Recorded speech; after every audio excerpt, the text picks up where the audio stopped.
Ayan o. So binababa na nila yung mga gagamitin nila sa seawall. So mahaba na pala ano, yung nagagawa nilang ano, parang pinaka break water nila, no?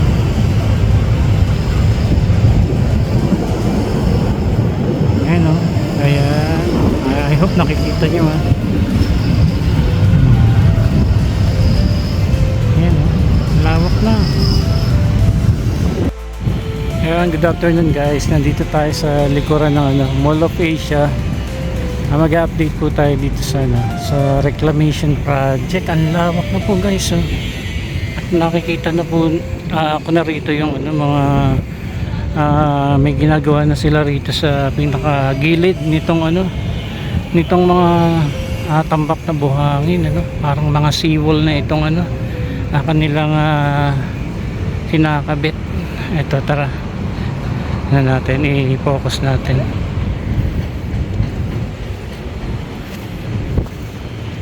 Ayun oh, zoom natin.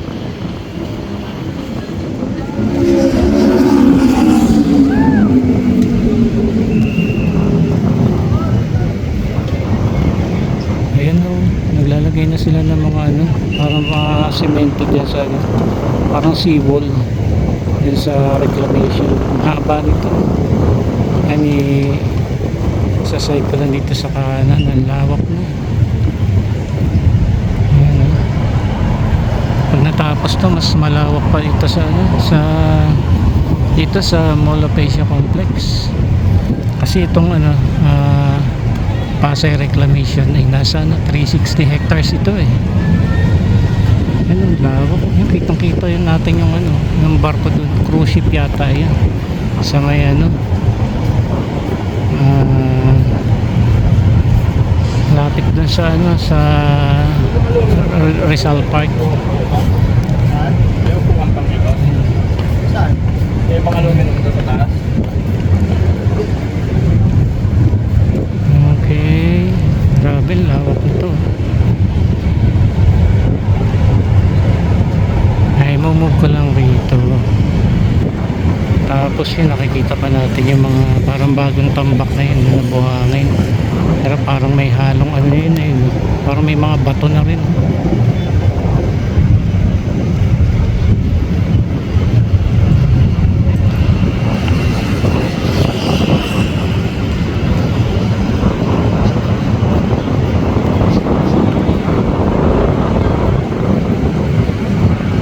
So hawak din po ito ng ano, SM Prime.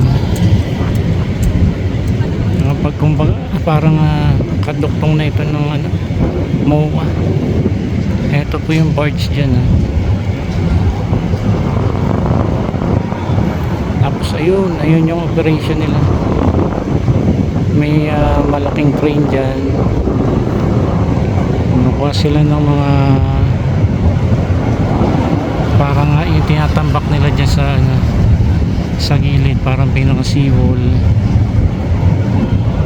Ayun oh, yung nung crane. Sige, yan na natin. Ayan.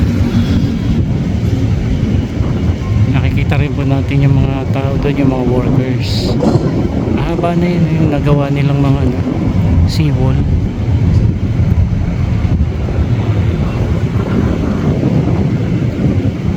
Punta pa tayo dito sa kabila. Lawak.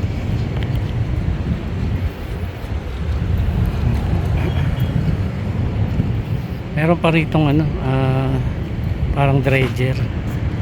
Kaya may mahabang tubo dyan. Yung mga ano kasi, yung hindi na kaya ng barko, ito na yung nagtatambak. Naghihigop to ng ano, buhangin dyan sa ilalim ng ano, ng Manila Bay. Tapos siya yung ano na, dumadaan dyan sa ano, sa pinakatubo. Ayan, at pinapwesto nila kung saan pa dapat magtambak. Pero doon wala pang ano, parang mga siwolan, pero halos dito na meron na mula dyan. Ayan, papunta doon, no, na ginagawa nila. Sumpa natin to.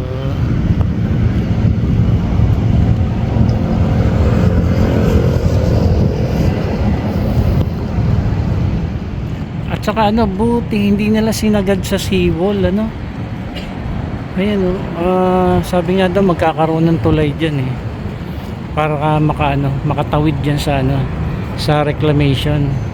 Ikita rin natin yung mga baklad doon, mga fish pen. Ito parteng ano na to eh, parang Pakabiti yata na yan eh. Susum natin, tingnan natin kung ano, kung abot pa.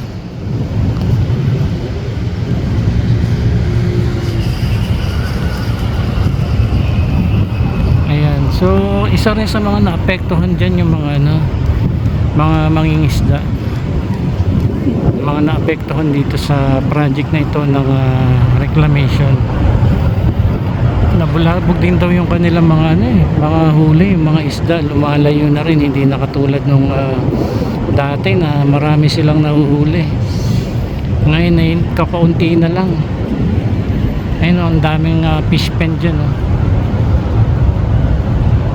Ayan, dahil nga po sa project na ito, sa reclamation na ito ay naapektuhan po talaga rin ng malaki itong mangingisda.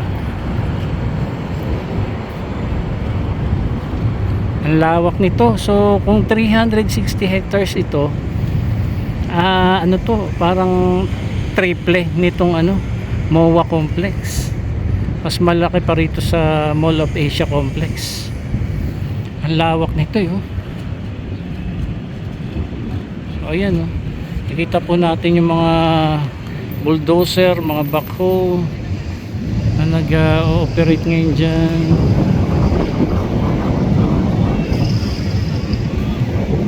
Ayan, nagpapatag yan ng, ano, ng buhangin.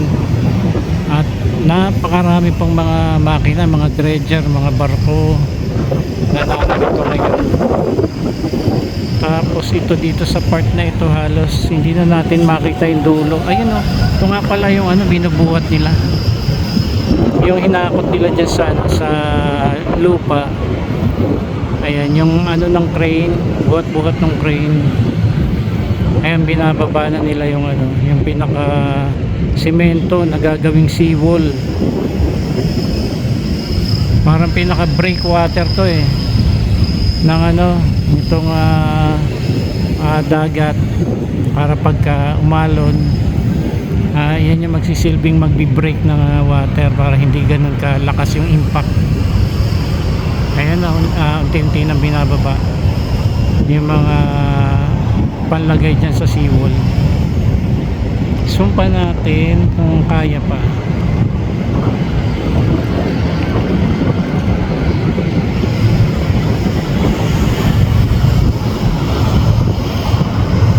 So masasabi natin isa ito sa ano, nagtuloy-tuloy na reclamation project.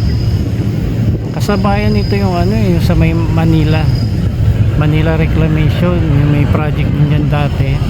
Kaso yun hindi na nakapagpatuloy. Nung pinahinto yung mga reclamation, pinahinto ito ni Pangulong Bongbong Marcos dati ang 2 months. Pero ito nakapag-comply, na bigyan ng go signal na magpatuloy sa project itong Pasay Reclamation, ano. Ayan, saka harbor, may harbor pa na reclamation eh dito rin sa Pasay. So dalawa yan, dalawang reclamation project yan na nagtutuloy-tuloy dito yung sa Pasay City. Sakop na ito ng Pasay. Ayan, o. So binababa na nila yung mga gagamitin nila sa seawall. So mahaba na pala, ano, yung nagagawa nilang ano, parang pinaka breakwater nila, no?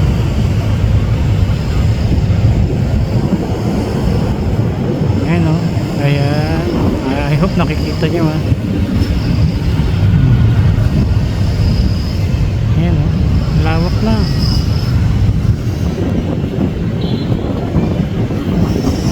Lawak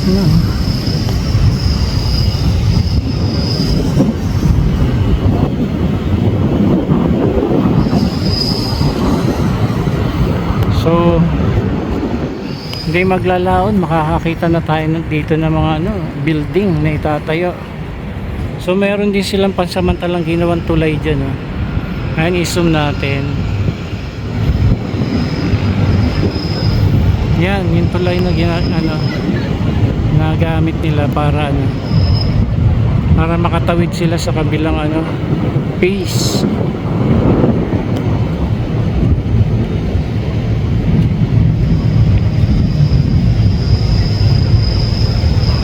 Lawak na. Ayun, hanggang doon, no? Tanaw natin yung cruise ship doon. Punta pa tayo na sa kabilang side.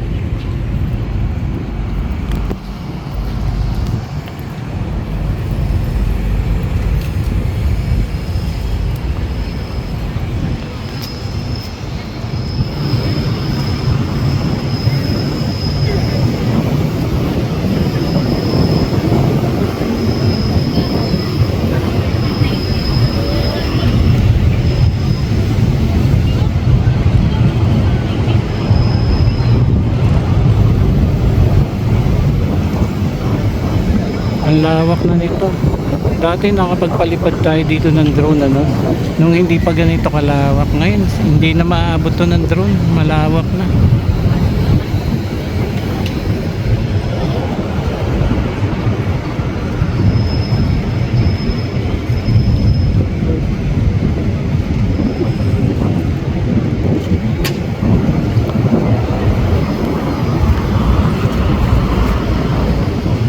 Ayan guys, ito po update natin sa reclamation project dito sa Pasay City along Manila Bay.